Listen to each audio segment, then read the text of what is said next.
Hi, this is Christine, your relationship and mindset master doctor and your leverage for change. Today, let us go and investigate why it is that the individual with the dismissive avoidant attachment style, why do they need their space? Well, let's first start with kind of giving you, if you've never watched one of these videos, how it came about that this person got this, managed to grow up with this kind of attachment style. And it all began in their childhood when they were babies. And depending on how their caregivers interacted or took care of them, this is how their attachment style was formed. And for the dismissive avoidant attachment style, what happened was that this child grew up in a home where there was a lot of friction. There was a lot of friction, and this person was not able. The caregivers just did not have the capacity or the capability.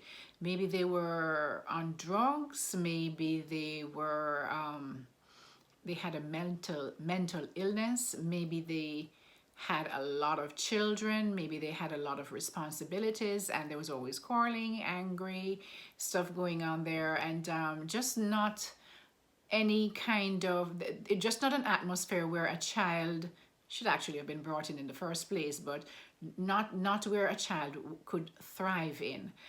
So this child knew that connecting with their, maybe the partner shouted at, the caregiver shouted at them, or maybe and so they learned at a very early age, before their frontal lobe was even fully developed, where they could make sense of what was going on.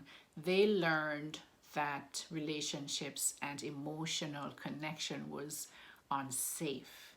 So they learned, as after a while, to self-soothe, because they know that they were not able to get this kind of a soothing from somebody who was taking care of them. So they learned, they did not trust. One of the core wounds of the dismissive avoidant, one of the major ones, is a lack of trust. They do not trust emotional intensities or connections, because they know it was just, they only got pain from it in the past as a child, and they were not, now as they grew up, they took this same kind of connection into their intimate relationships. And so as a partner with in an intimate relationship, they want the connection, they want love, but they also knew that they could not trust it. They believed that they couldn't trust it. They had not dealt with that, because it just grew up, they just grew up believing that, and they grew up just believing that love and emotional connection was not safe. So they found it in their current intimate relationships. They find it very difficult to connect with their partner in an emotional way, or and when that emotional intensity got too much for them, they would retreat, and so they would go.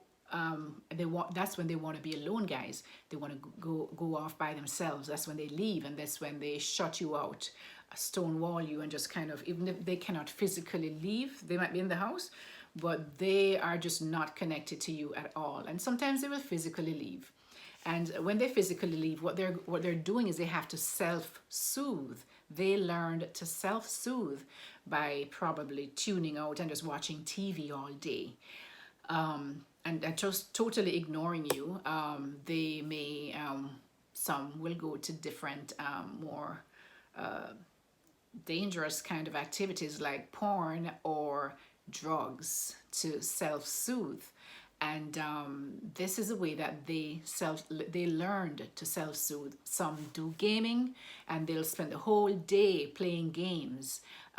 Whenever that is how they disconnect from reality or emotional connection or anything to do with emotional intensities. So if you're going to be wanting to discuss something that is a little difficult and can get a little emotionally heated, or think, they will not be a part of that. They will leave.